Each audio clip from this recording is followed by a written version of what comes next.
بسم الله الرحمن الرحيم وبالحق أنزلناه وبالحق نزل وما أرسلناك إلا مبشرا ونذيرا صدقت يا رب العالمين.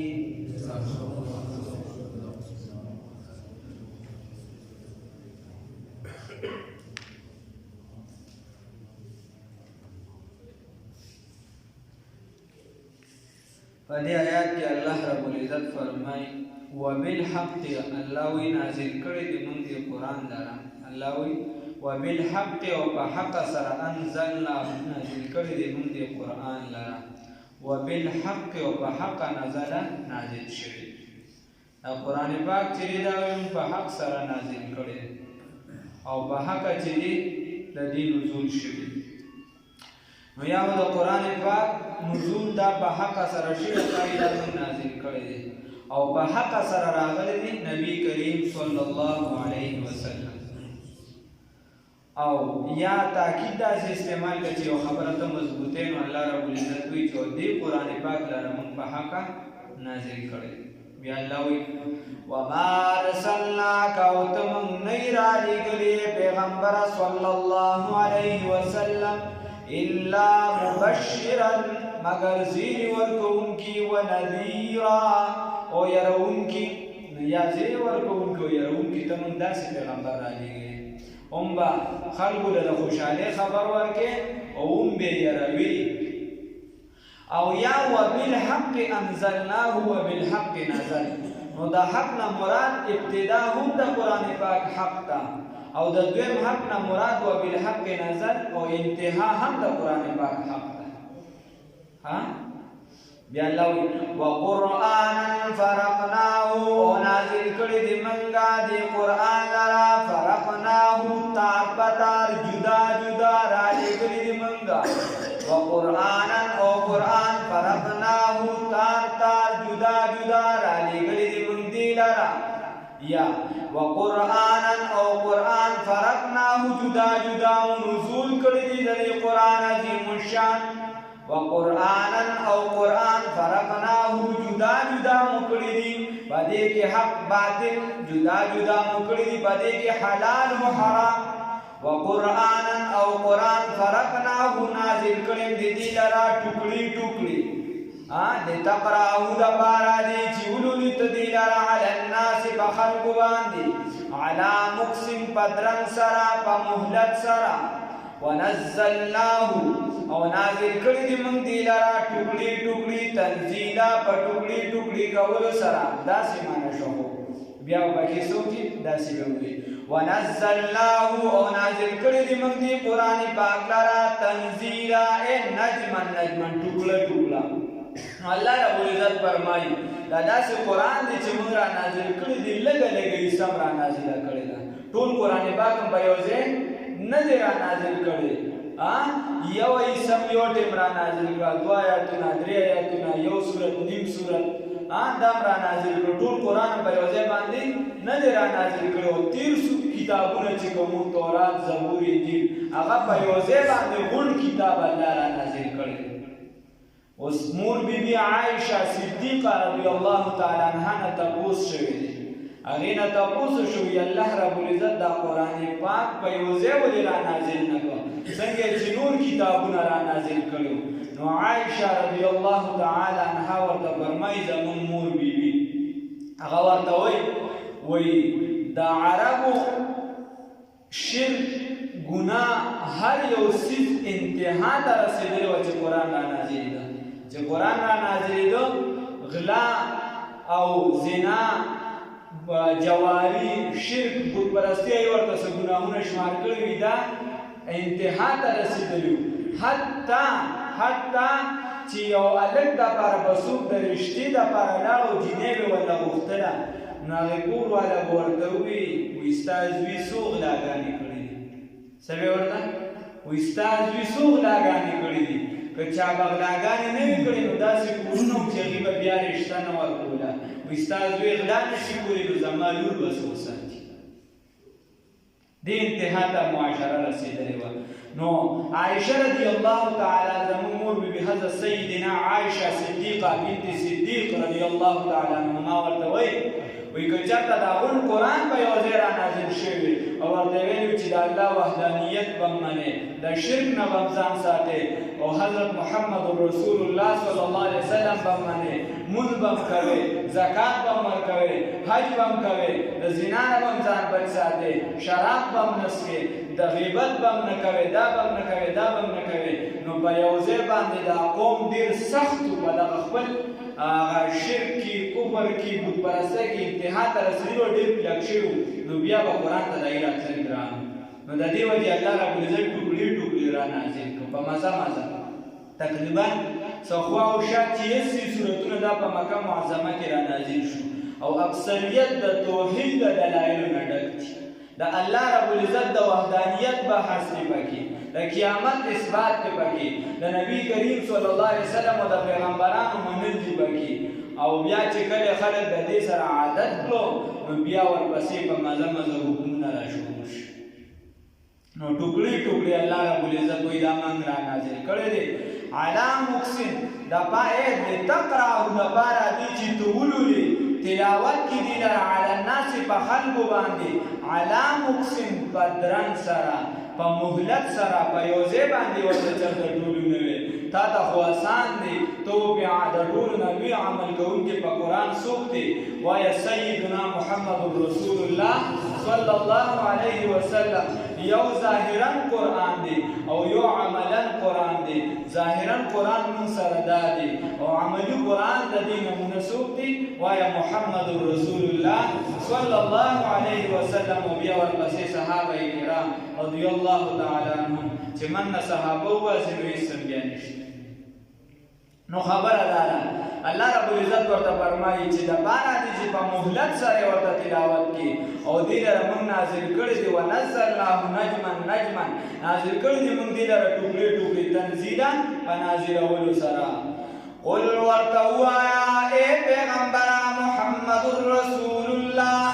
صلی الله علیه وسلم آمنو که ایمان راوړی به په دې قرآن باندې او لا تؤمنو یا ایمان راوړی که ایمان راوړی او که نه راوړی نو دا وعید دی اصل کې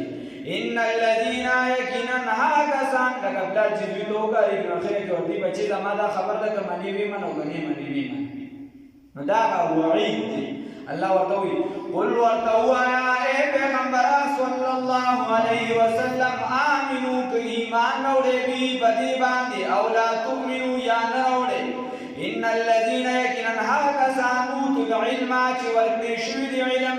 من قبله وړاندې د دې قرآن نه اذا په هغه وخت کې یتلا چې ولوستلی شي علیهم په هغوی باندې دغه قرآن عظیم الشان یخرون نو دې پرېوځي للاذقان په زنو باندې یعنې د زنو جانب ته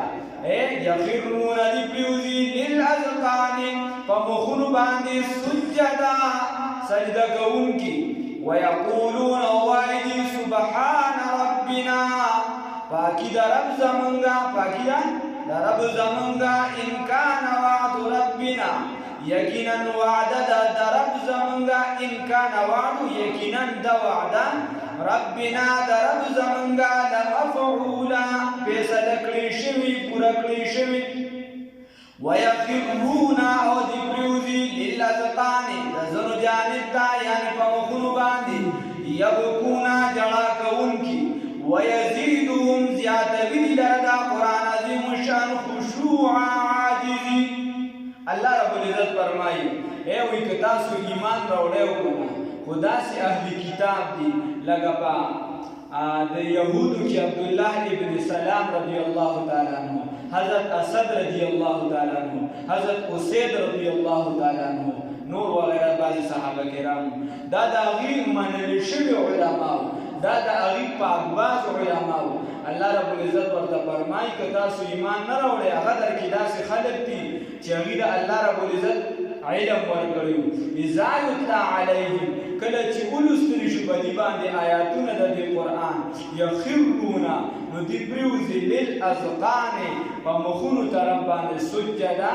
سجده کوونکی چې د قرآن عظیم شان دی کې دا بعضې داسې صحابه چې دي دلیل ملیلو ونه غوښته لکه عبدالله ابن سلام چې څنګه رسول الله صلی الله علیه وسلم ولیدو نو ډایرکټ یې ایمان راوړه چا ورته وی چې دا خو څه دلیل ونه غوښته ورته وی دا مخ د نبي کریم صلی الله علیه وسلم چې دا د دروغجنه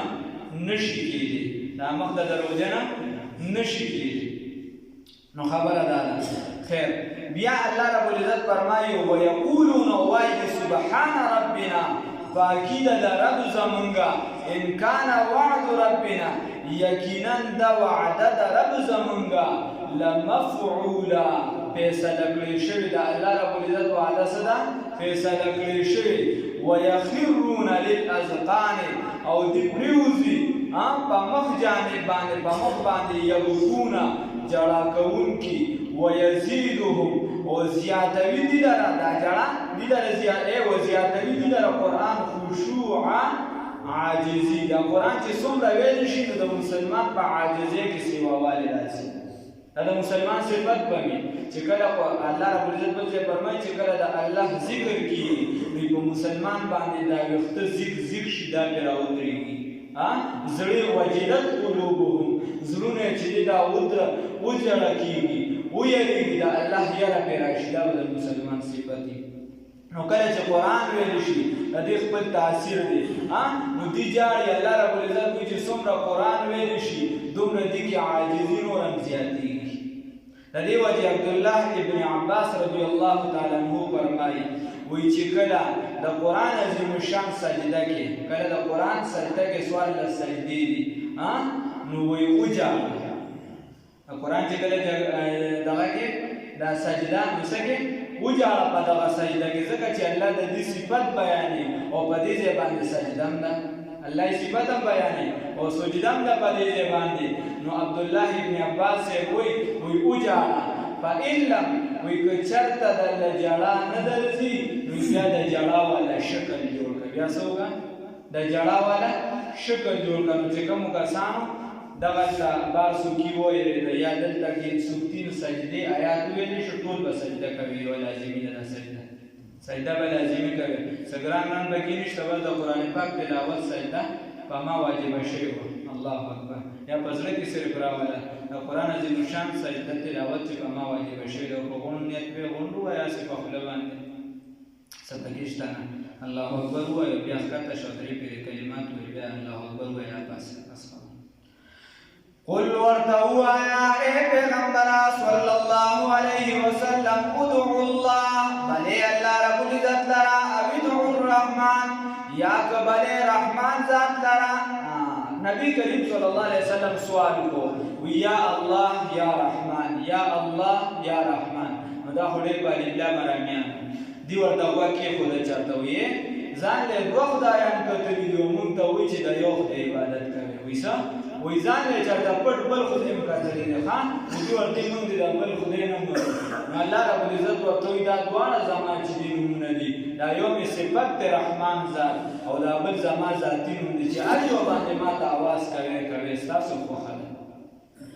قل ورتو آیا اے پیغمبر صلی اللہ علیہ وسلم ادعو اللہ کتاسو بلے اللہ لرا ادعو الرحمن یا رحمان لرا ایما تدعو ہر یو چی بلے تاسو لدغنا فلہون اے ہر یو چی بلے تاسو ولہون ددغ اللہ رب العزت تبارا الاسماء الحسنى خیستنمون لی دا اللہ رب العزت تبارا خیستنمون لی نبی کریم صلی اللہ علیہ وسلم یو کم سن ننن مینوم چلی دا پارا دا حفظ یا دا یادولو دا ویلو دا پارا ویل دی نور علماء فرمای 15000 نوم دی دا اللہ رب العزت په کتابونو کې چې کوم رانقل شوي دي 15000 امام رازی رحمه الله وغیره وایي خدا یو کم سن چلی دا پکې په اسانه دا پارا نبی کریم صلی الله علیه وسلم فرمای او دا حدیث مفهوم د سوق د حفظ کی دا تلاوت کوي وایي نو وجبت له الجنه دا د لپاره الله رب العزت جنت دا واجب وي جنت ولا واجب شو علما په دې کې وجه څه ده وای د دین مراد دا چې صرف پرټي لګول هم کار نه کیږي د الله د صفاتو عکس په ځان کې پیدا کې سبب کې د الله د صفاتو عکس په ځان کې پیدا کې لکه رسول الله صلی الله علیه وسلم فرمایي وای تاسو چې دی وسو کې تخلقوا باخلاق الله وای تاسو د الله خوونه په ځان کې پیدا کې سو کې د الله خوونه په ځان کې پیدا کې مثال په تور ته د الله ته چاوي چې وای د یا رحمان وظیفه سل پیری کوا سکوا یا رحمان وظیفه سل پیری کوا نو ته د رحمان په ذات کې سوچ فکر وکړه په دغه ټکی کې چې وای زما زړه کې د رحم ماده نشته نو د عکس په ځان کې پیدا کا وظیفه بم کې او عکس په ځان کې پیدا کې چې ورسری په پسله کې دار اولې چې خدای پاک ما کې د رحم ماده پیدا کې ما کې د رحم ماده پیدا کې نو الا بل وظیفه کار کوي ها یا دې یا ستارو یا ستارو یا ستارو ها چې د بل پرده ساتي هغه ذات چې د بل پرده ساتي ها نو ته چې دا وظیفه کې یا ستارو یا ستارو نو پسله کې بدار اولې چې د بل مسلمان په ځ پرده ساتم چا می سړی دې دریا په خلکو ته نه میدانونه باندې کوم ورته بس ځې خو نه سر ګوتې جمعه کې داسې باندې کوم بیا ته د الله رب العزت بل صفات مثال بتاو یا قهار یا قهار یا قهار نو چې کوم ځای کې دا قوت ضرورت وي نو الته به د قوت اظهار کې د دې عکس پکې الته ستا په عزت باندې حمله ده ته خیر دې 1500 تسبیح دې راواغشتې ګوټ ته کېناستې نو په دې کار نه کېږي دغه الته چې د یا قهار عکس په خزان کې پیدا کړي ښه نو تخیلوا باخلاق الله دا الله رب العزت خوونه یې په ځان کې پیدا کړي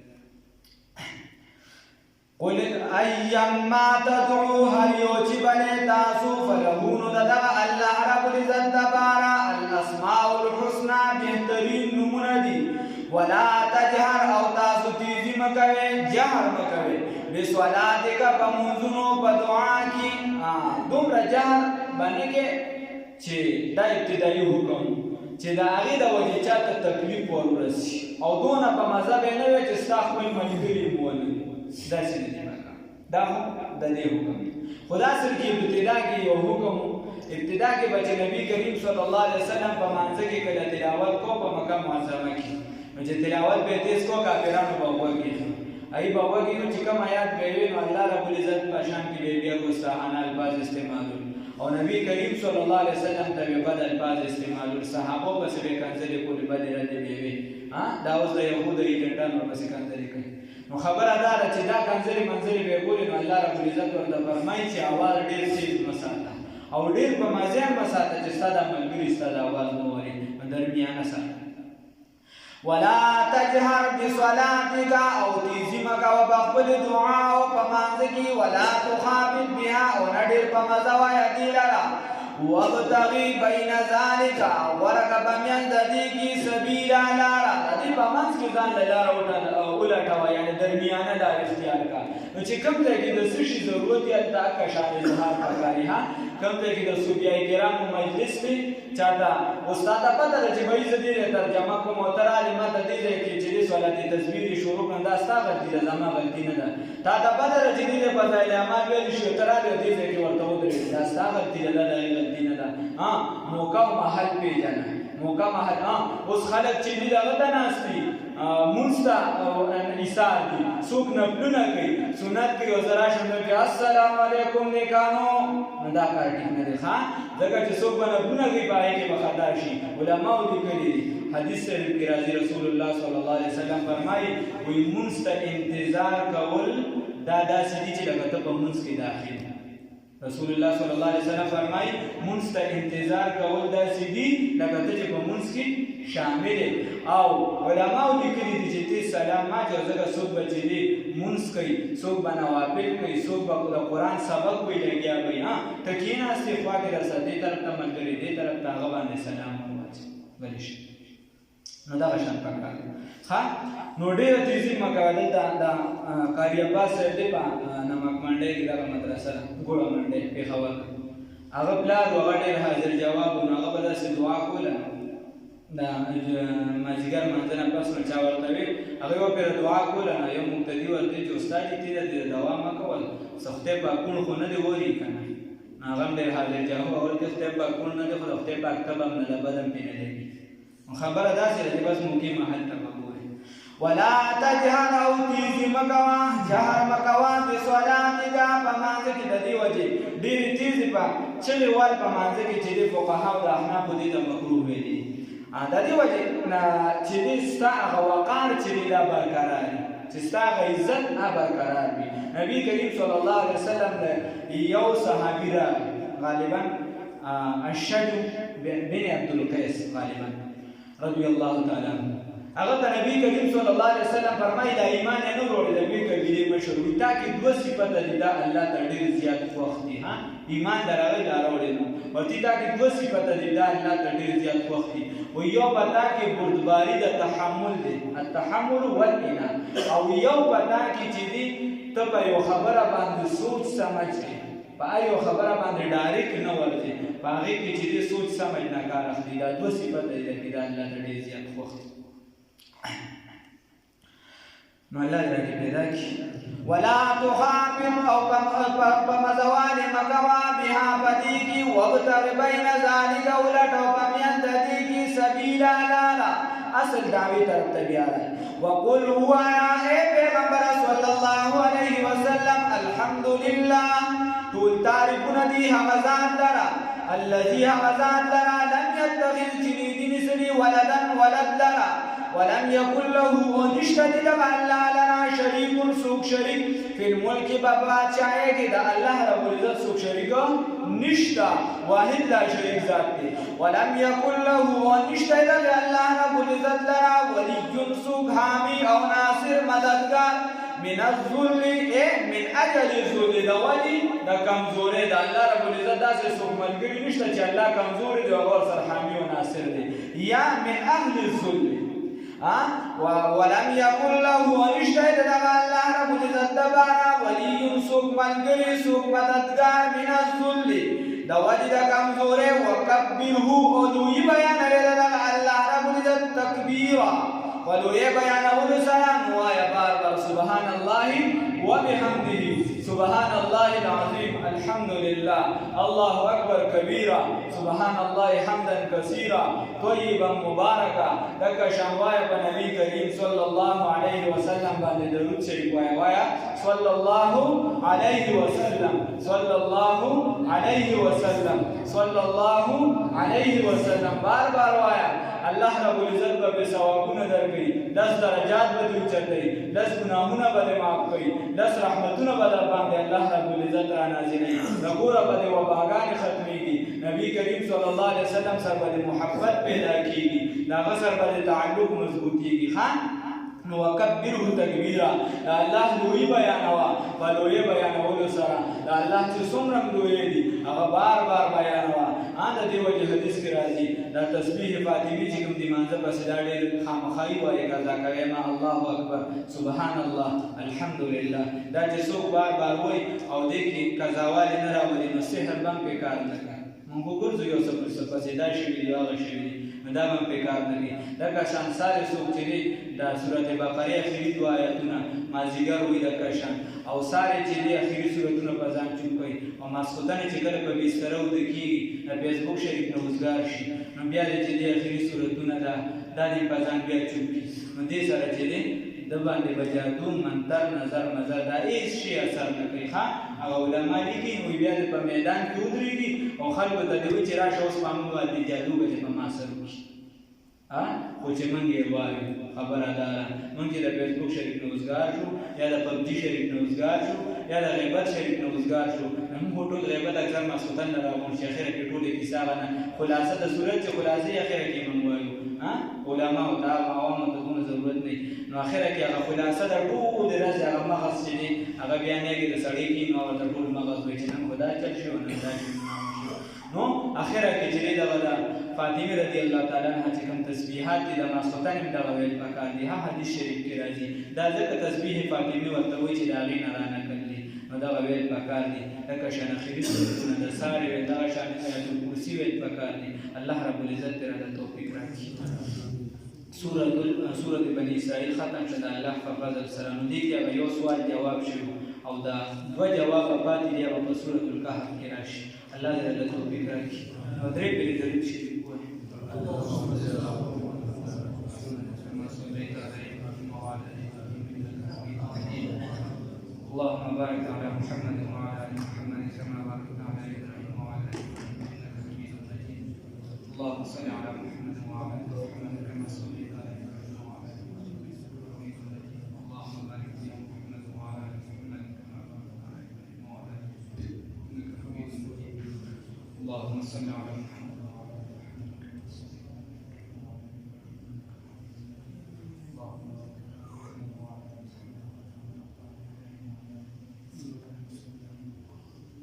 ځان د پرم دعاګانې وغواړئ، زموږ د پرم وغواړئ چې هغې دعای دی کې دعاګانې تبلیغ د قرآن درس چې هسې مو شي د ټولو نه الله رب العزت ته غوره ذکر چې یا د قرآن بیا چې درس و تدریس وشي دا کړی په کړی نبي کریم صلی الله علیه وسلم ته رسېدلی اگر چې موږ کمزور یو او چې بیا خاص کر صورت ختم شي د قرآن او بیا درود شریف ویلی شي په نبي کریم صلی الله علیه وسلم. ځان لپاره دعاګانې وغواړئ، زموږ لپاره وغواړئ، ټول عالم اسلام لپاره د دې ملک لپاره د اسلامي مملکت لپاره